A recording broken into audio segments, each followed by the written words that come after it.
식사를 하고 나서 영아 스스로 양치질 하도록 격려해주고 마무리하고는 도와줍니다.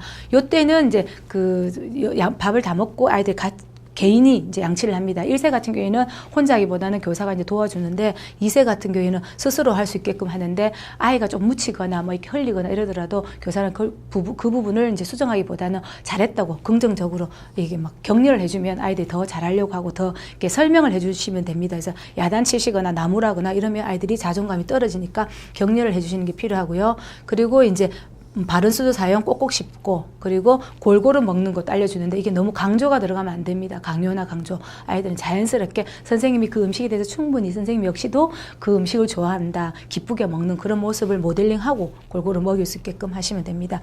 수면 주기나 습관이 이때도 다양합니다. 그래서 아이 개인 차에 맞춰서 어떤 친구는 11시부터 졸음이 오는 친구도 있고 어떤 친구는 12시 밥 먹고 1시쯤 낮잠 시간에 안 자려고 하는 친구도 있습니다. 왜냐하면 아침에 일찍 일어나는 친구도 있고 늦게 자서 새벽에 자서 아침에 못 일어난 친구도 있는데 수면 주기나 습관이 다양합니다. 각자 독특한데 이런 부분을 선생님이 충분히 고려해서 그런 부분을 배려하는 그런 역량이 필요하겠습니다. 그래서 교사와 또래와의 놀이 활동을 즐겁게 참여할 수 있도록 영아의 관심과 흥미에 그리고 놀잇감과 환경을 적절히 제공하는 게 교사의 지도 원리입니다. 그래서 안전하게 생활하기는 신체적 상해 없이 건강하게 생활하는 부분이고요. 넓게 보시면은 신체적 상해뿐만 아니라 정신적, 정서적인 문제로부터도 보호되는 상태가 이제 안전하게 생활하기입니다. 그래서 영아는 걷기, 뛰기, 뭐 호기심이 많아서 굉장히 많이 뛰고 막 입에 넣고 막 뛰어내리고 이런 어떤 그런 탐색 활동이나 어떤 신체적 활동이 상당히 일어납니다. 그래서 이런 특성을 고려해서 안전사고를 예방하고 안전한 환경을 제공하는 게 교사의 어떤 몫이죠. 그래서 0세, 1세 같은 경우에는 안전하게 지내기, 위험한 상황에 반응할 수 있게끔 해주고 그래서 영아가 삼킬 수 없는 직경 3.2에서 높이 5.7 아까 제가 말씀드렸던 이런 놀잇감, 이 이상이 되는 놀잇감을 제공해야 되고요. 모서리가 날카롭지 않고 그리고 모서리 부분에서 위험 부분이 있으면 항상 이렇게 안전 테이프로 마금질 하셔야 되고 손김 방지라든지 이런 안전한 놀잇감이나 안전한 환경에서 아이들이 충분히 안전하게 탐색하도록 지도를 해야 됩니다. 그리고 위험한 것이 무엇인지도 또한 알려줘야 되겠죠. 교사만 아무리 뭐 그런 부분 환경을 제공한다 해서 아이가 언제 노출될지도 모르는데 가정에서도 아니면 귀가시 여러 가지에서 안전에서 위험에서 노출될 텐데 그런 부분이 무엇이 위험한지를 알려주는 필요가 있습니다. 그래서 물건을 함부로 만지는 부분 이런 부분 아이들한테 알려주고 위험한 장소에 가지 않도록 지도하는 게 필요합니다.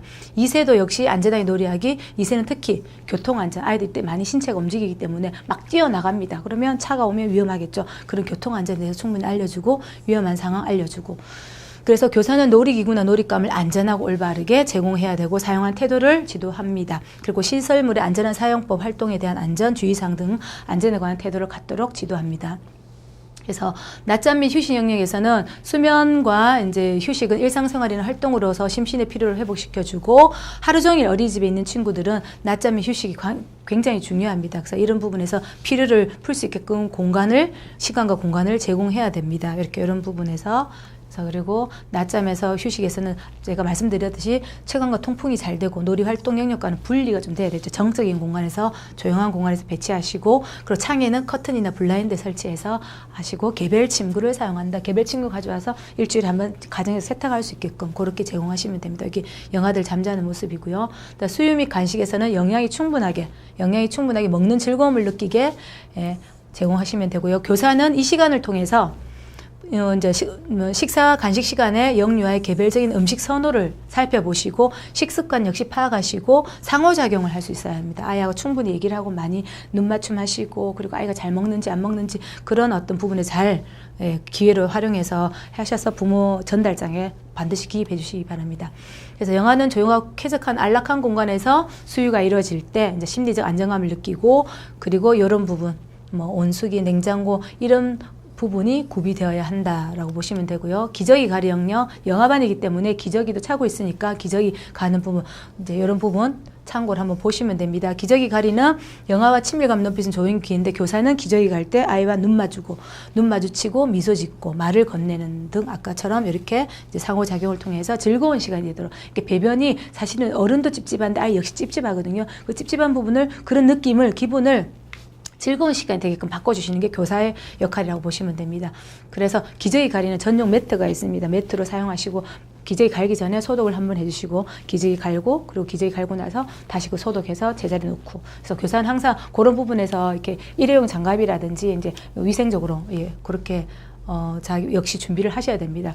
그래서 배변 처리 후에는 개수대, 휴지통, 비닐봉지 등을 준비해서 깨끗이 뒤처리를 할 수 있게끔 하시면 됩니다. 화장실 영역은 보시면 용변 처리도 하지만 아이가 손 닦고 입 닦고 하는 생리적 욕구를 해결하는 공간입니다. 그래서 이 부분에서는 청결 유지하는 활동이 주로 이루어지는 곳인데 화장실 주변이 밝아야 되겠죠. 그리고 밑에 물기가 있으면 안 됩니다. 아이들은 미끄러져 넘어질 수 있기 때문에 밝고 상쾌하고 물기가 없게 그렇게 공간을 준비하시면 됩니다.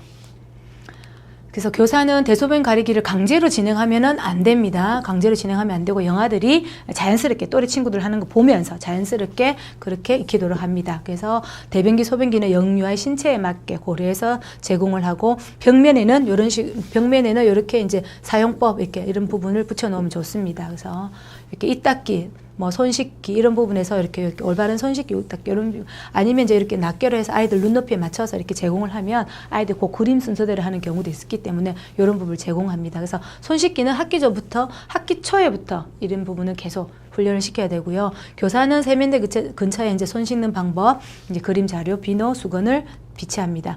기타 영역에서는 이제 보육실의 모든 놀이기구와 모서리에는 안전보호대를 설치해야 되고요. 문김 방지 그리고 손김 방지, 문 닫힘 속도를 천천히 하는 그런 안전에 대해서 시설물을 한번 살펴보시고 위험한 물건이나 안 되는 물건은 따로 보관해서 높은 곳에 아이가 손 닿지 않는 곳에 보관을 하시고 콘센트는 반드시 덮개가 있어야 됩니다. 아이들은 조그만 뾰족한 거 있으면 이렇게 쑤셔보는 경향이 있거든요. 그래서 안전 콘센트를 반드시 사용하고 전기 감전을 예방하도록 합니다. 그리고 구급약품을 비치해야 되겠죠. 아이가 비상 상태에서 어떻게 다칠지 이 부분도 아이들 눈높이보다 훨씬 위에 부분에 비치를 하셔야 되고 계단이나 안전문, 교실이나 이런 부분 안전문을 설치하고 실내 놀이시설에는 위험 요소를 제거하고 담장이나 차량 통행 등을 살펴볼 수 있고요.